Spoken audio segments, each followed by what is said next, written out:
کچھ ختم نبوت کے معاملے میں جس نے بھی جو کردار ادا کیا ہے اسے چاہیے اللہ کا ڈر، اللہ کا خوف چاہیے، اللہ تعالی کے ساتھ تعلق کی قدر چاہیے۔ یہ نہیں ہے کہ وہ نہیں جانتے کہ اس پر قوم میں کیا اثرات مرتب ہوں گے اور ملک میں لوگ اس کے خلاف احتجاج کریں گے۔ وہ در حقیقت یہ جان بوجھ کر رہے ہیں کہ ذرا سی کرنٹ لگا کر دیکھیں کہ قوم میں اس وقت کتنا جذبہ باقی ہے، اور جس دن انہیں یقین ہو گیا کہ قوم بے حس ہو گئی ہے، اس دن آئین میں سے وہ ترمیم خارج کر دیں گے جس ترمیم کی وجہ سے ہم کہتے ہیں کہ قادیانی کافر ہیں۔ مرزا غلام احمد قادیانی کا کفر، کوئی ایک چیز ہو تو ہم بات کریں نا، انبار لگے ہوئے ہیں کفر، کافر ہونے کو ایک جملہ بھی کافی، ایمان کے لیے ایک کلمہ کافی۔ حضرات انبیاء علیہ الصلوۃ والسلام کی توہین، حضرت مسیح علیہ الصلوۃ والسلام پہ الزام لگانا کہ اس مصیبت اس مشکل کو کدھر لے جائیں کہ مسیح بدکار عورتوں سے اپنے سر پہ تیل کی مالش کروایا کرتا تھا۔ کشف ہوا، اور اس رسالت مآب صلی اللہ علیہ وسلم کی صاحبزادی سیدہ فاطمہ رضی اللہ عنہا کے ران پہ میں سر رکھ کے لیٹا ہوا۔ کوئی ایک کفر ہو تو آدمی کہے۔ ان جیسے کفر کے مجموعوں کو کیا کوئی تعویل کرے؟ اس کفر کو اب وہ چاہتے ہیں کہ ہلکے سے ہلکے انداز میں آہستہ آہستہ اس پہ رندہ چلائیں۔ یہ نہیں ہے کہ غلطی سے ہو گیا، جان بوجھ کے کرتے ہیں۔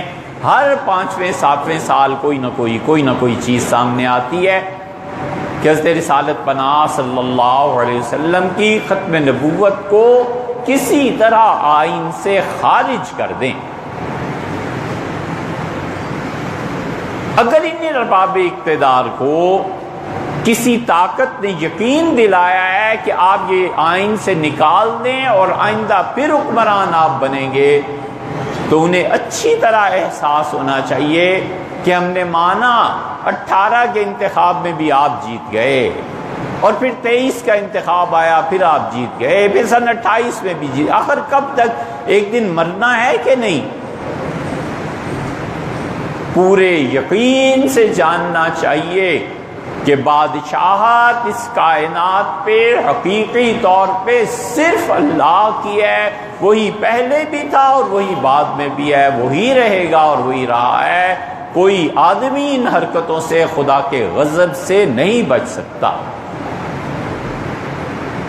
اللہ کو غصہ دلانا اور حضرت رسالت پناہ صلی اللہ علیہ وسلم کی توہین کا ارتکاب، اس لیے کہ وہ جانتے ہیں اب کوئی ایشو ایسا نہیں ہے جس پہ پبلک روڈز پر نکلے، کوئی ایشو ایسا نہیں۔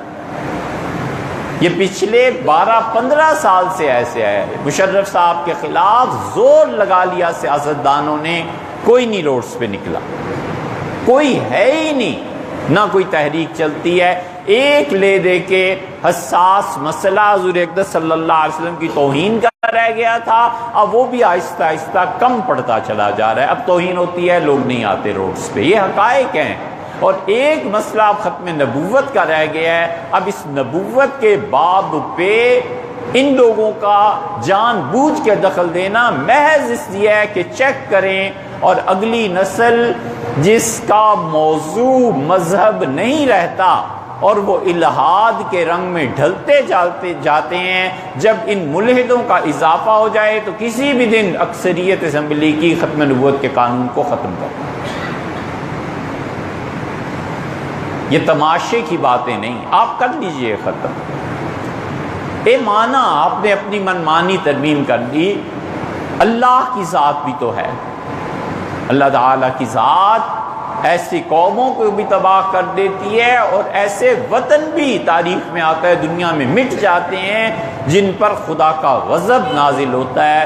اللہ نے صاف لفظوں میں 2 جگہ قرآن میں کہا ہے کہ لباس الجوع والخوف، ہمارا غضب جب جس قوم پہ نازل ہوتا ہے ہم 2 چیزیں انہیں ایسی دے دیتے ہیں کہ جیسے انسان جسم پہ لباس پہنتا ہے اس کے بغیر وہ رہ نہیں سکتا، اسی طرح ایک ان پہ خوف دشمنوں کا مسلط کر دیتے ہیں اور ایک ان پہ بھوک مسلط کر دیتے ہیں۔ بھوک آ جائے، قحط پڑ جائے تو داخلی انتشار ہو جائے گا، اور خوف مسلط ہو جائے تو سرحدوں کا انتشار ہو جائے گا، فوج بھی بیکار اور وزارت داخلہ بھی بیکار۔